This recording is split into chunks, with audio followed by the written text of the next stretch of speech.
want to talk about where your first customers came from. So you start off with consulting and Yeah, then, consulting, and mostly it was almost like going door to door, right? Like there was an initial instinct from someone that I knew who was a doctor, mm, right? And that he knew another doctor that needed something, right? And so there was like the trail that I was able to follow. On the other end of it, I was doing a little bit of marketing, a little bit of outreach, keeping my network open as much as I possibly could. I think that's super important when it comes down to when you're starting out, right? Because you can have a great idea, but if it doesn't make it to the right person or it's pitched the right way, it could be pitched a million times the wrong way, and it's still a great idea. And so yeah, I followed this trail, but that trail will only lead you so far too. And so I ended up having a couple of recurring consulting gigs with then pivoting into, all right, what are the things that I know I'm good at and that I can still ride with in regards to consulting and help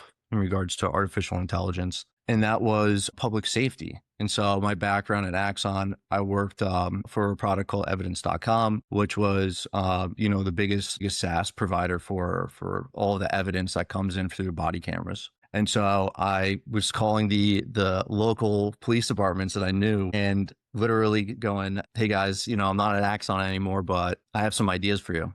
I would look at their websites, look at how how the community, even myself, would communicate with them. Try to just go off on these different adventures, I would say, right? To see where it would lead me. Sometimes it wouldn't lead me to where I thought it would, and sometimes it led me somewhere completely better than I thought it would. But yeah, I would say that's kind of like how it started with the first customer and then like how it was able to expand. gotcha.